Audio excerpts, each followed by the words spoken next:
Hello दोस्तों, education group study में आपका स्वागत है। आज के इस क्लास वीडियो में हम लोग इंटरजेक्शन जो कि पार्ट्स ऑफ स्पीच का यह सबसे लास्ट यानी कि 8वां वीडियो है। और इंटरजेक्शन का जो हिंदी अर्थ होता है विस्मय आदि बोधक। विस्मय का मतलब होता है आश्चर्य, आदि बोधक का मतलब सब करने वाला, बोधक का मतलब बोध करने वाला। ठीक है, तो आश्चर्य बोध करने वाला है, यानी कि आश्चर्य से ही संबंधित नहीं है। हालांकि इसमें बहुत सारे ऐसे वर्ड्स आते हैं जो फीलिंग से संबंधित होती है, जो हमारे मनोभावों से अचानक उत्पन्न होकर के सामने आती है। ठीक है, तो इंटरजेक्शन का मतलब विस्मयादि बोधक, और इसकी परिभाषा है the interjection is always a spoken words.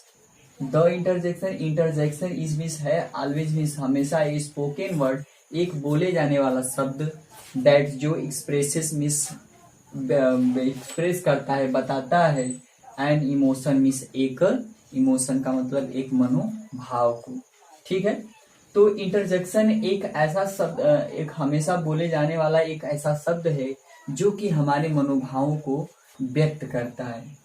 देखिए यहाँ पे लिखा हुआ है कि मनोभावों को व्यक्त करने वाले वर्ड्स जो होते हैं या फिर ये मनोभावों की तीव्रता को व्यक्त करते हैं। मनोभावों की तीव्रता को यानी कि हमारे जो हृदय से जो भी चीजें होती हैं, चाहे वह दुख में हो, चाहे सुख में हो, चाहे आश्चर्य की बात की जाए, चाहे ध्यान संबोधन की बात की जाए, संबोधन की बात की जाए, तो ऐसे में कुछ वर्ड्स होते हैं जो अचानक निकल करके तीव्रता के साथ आते हैं, और वही जो वर्ड्स होंगे, वही जो भाव होगा, वही क्या होगा, विस्मयादि बोधक होगा।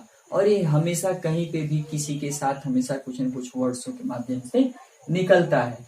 जैसे इस वीडियो को स्टार्ट करने से पहले मैं बोला हेलो दोस्तों, यानी कि हेलो दोस्तों का मतलब क्या है कि आपको संबोधन कर रहा हूँ। हेलो, जो हेलो वर्ड्स हो वह एक संबोधन है, और उस वर्ड्स को हम लोग इंटरजेक्शन वर्ड्स कह सकते हैं और कहते भी हैं। ठीक है, तो इस पूरे वर्ड्स में जो इंटरजेक्शन वर्ड्स में जो होते हैं, कुछ सम इम्पोर्टेंट इंटरजेक्शन जो कि मनोभावों को व्यक्त करते हैं, निम्नलिखित यानी कि जो दिए गए हैं। जैसे खुशी को यानी कि जॉय को व्यक्त करने वाले जो कुछ वर्ड्स होते हैं, जैसे हुर्रा, हा हा हा हा। यानी कि जब भी कोई व्यक्ति खुश होता है, कहीं पे कुछ चल रहा होता है, कार्यक्रम चल रहा होता है, तो वहां पे हुर्रा बोलते हैं। यानी कि खुशी का जब माहौल होता है तो वहां पे हुर्रा बोलते हैं और हा हा हा हंसते हैं।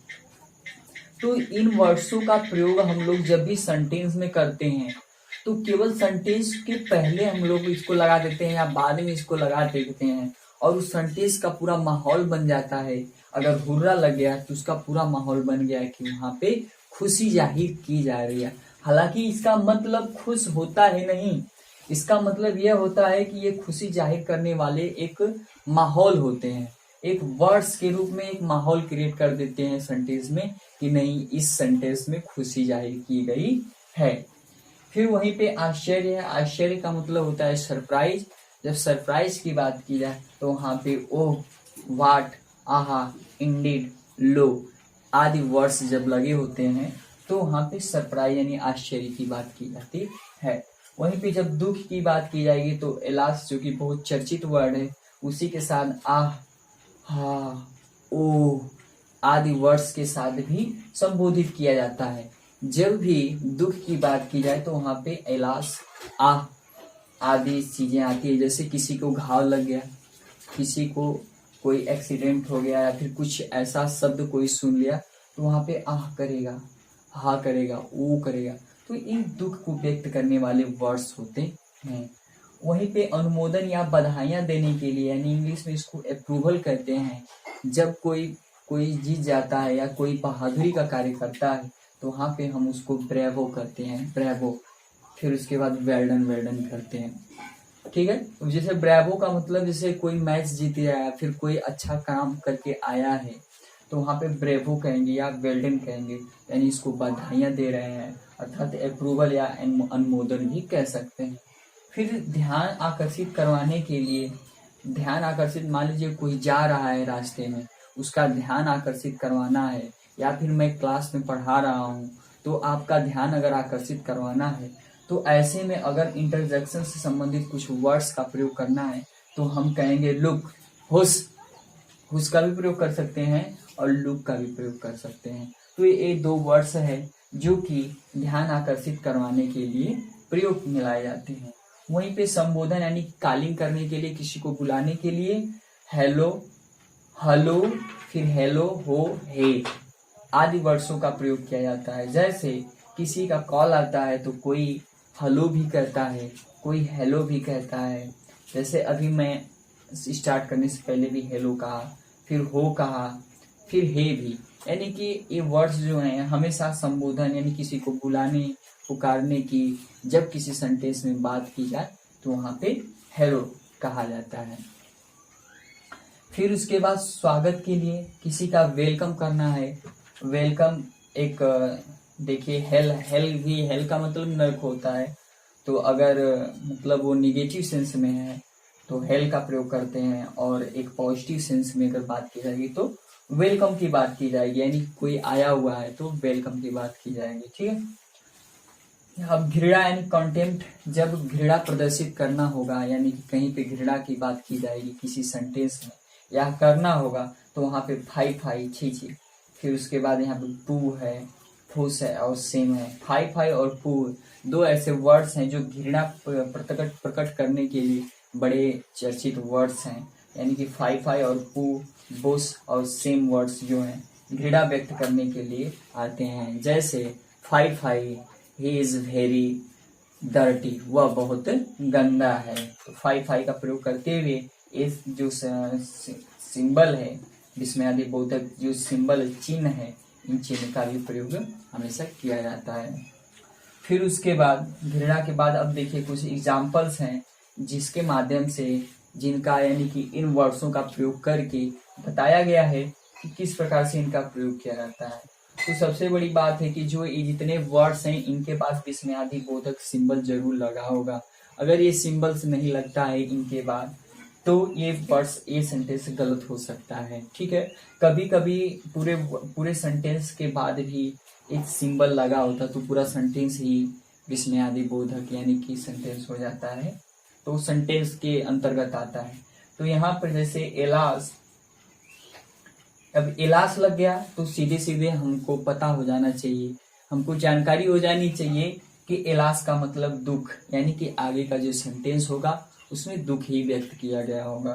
तो जैसे एलास लग गया, his family is dead in an accident, उसके परिवार, हिज मिस है, डेड मिस मर गए हैं, इन एन एक्सीडेंट एक एक्सीडेंट में, यानी कि एलास व्यक्त कर दिया गया। तो इससे पूरा माहौल बन गया कि नहीं, आगे का जो भी सेंटेंस होगा, जो भी वक्तव्य होगा उसमें जरूर होगा कि दुख की बात ही कही गई होगी। तो जैसे कि उसका परिवार इज मिस है, डेड मिस मर गया है, इन एन एक्सीडेंट एक एक्सीडेंट में।